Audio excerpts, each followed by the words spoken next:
প্রিয় সাংবাদিকবৃন্দ, আসসালামু আলাইকুম এবং শুভ সকাল। আজকের এই প্রেস ব্রিফিংয়ে আপনাদের উপস্থিতির জন্য আমি র্যাব3-র পক্ষ হতে সবাইকে জানাচ্ছি অসংখ্য ধন্যবাদ। আপনারা নিশ্চয়ই অবগত আছেন, গত 13 নভেম্বর 2025 তারিখ রংপুরের ব্যবসায়ী আশরাফুল হককে হত্যা এবং লাশ খণ্ড বিখণ্ড করে জাতীয় ঈদগাহ ময়দানের পাশে দুটি ড্রামে ফেলে রাখা হয়, যা সারা দেশে ব্যাপক চাঞ্চল্যের সৃষ্টি করে।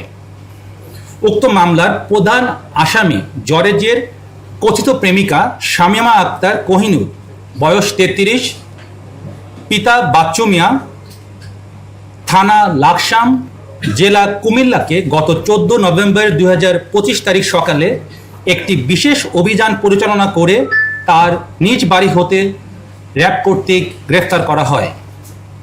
আজকের ব্রিফিং মূলত আসামি প্রেমিকা শামীমা হতে প্রাপ্ত তথ্য এবং যে আলামতগুলো আমরা সংগ্রহ করতে সক্ষম হয়েছি তা সম্পর্কে আপনাদের সম্মুখ অবগত করাটাই আমার মূল উদ্দেশ্য।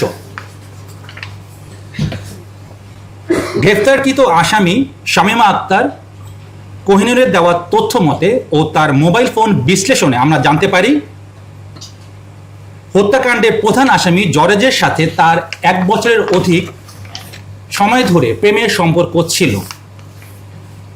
জরেজ শামীমাকে জানায় তার এক বন্ধুর প্রেমের ফাঁদে ফেলে ব্ল্যাকমেইলিংয়ের মাধ্যমে 10 লক্ষ টাকা আদায় করা সম্ভব, যা থেকে জরেজ 7 লক্ষ টাকা আর শামীমা 3 লক্ষ টাকা ভাগ করে নেবে।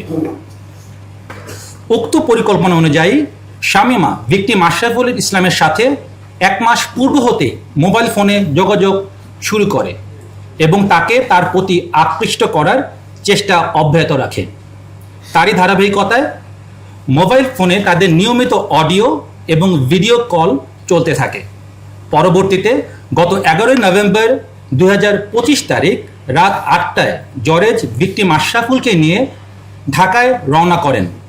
ঢাকায় আসার পর গত 12 নভেম্বর 2025 তারিখ জরেজ ও আশরাফুল শামীমার সাথে দেখা করে ঢাকা মহানগরীর শনির আকরার নূরপুর এলাকায় 5,500 টাকা দিয়ে একটি বাসা ভাড়া করে 3 জনই একত্রে ভাড়া বাসায় ওঠেন। রংপুর হতে ঢাকায় আসার পূর্বেই জরেজ তার প্রেমিকা শামীমা আক্তার কোহিনুরকে ফোনে জানায় ভিকটিম আশরাফুলের সহিত সে যেন অন্তরঙ্গ ভিডিও ধারণ করে এবং পূর্ব পরিকল্পনা অনুযায়ী সে ভিডিও দেখিয়ে যাতে তারা 10 লক্ষ টাকা আমাদের যে আশরাফুল তার কাছ থেকে আদায় করতে পারে। পূর্ব পরিকল্পনা অনুযায়ী ভিকটিম আশরাফুলকে শামীমা মাল্টার শরবতের সাথে ঘুমের ওষুধ খাইয়ে হালকা অচেতন করে যাতে বাইরে হতে জরেজ অন্তরঙ্গ মুহূর্তের ভিডিও ধারণ করলে আশরাফুল তা বুঝতে না পারে।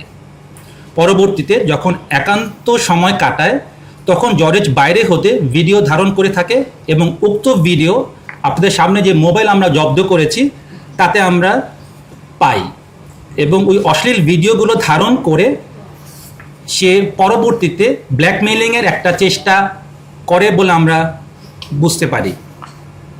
প্রিয় সাংবাদিকবৃন্দ, শামীমার দেওয়া তথ্য মতে 12 নভেম্বর 2025 তারিখ দুপুরে আশরাফুল যখন পুরোপুরি অচেতন হয়ে পড়ে তখন জরেজ আশরাফুলের হাত দড়ি দিয়ে বেঁধে ফেলে এবং মুখ কস্টেপ দিয়ে আটকিয়ে দেয়। জরেজ এক পর্যায়ে অতিরিক্ত ইয়াবা সেবন করে উত্তেজিত হয়ে অচেতন থাকা ভিকটিম আশরাফকে হাতুড়ি দিয়ে এলোপাথারি পেটাতে থাকে। তার আঘাতে এবং মুখ স্কচ টেপ দিয়ে বাঁধা থাকায় শ্বাস না নিতে পেরে ঘটনাস্থলে ভিকটিম আশরাফুল মৃত্যুবরণ করেন।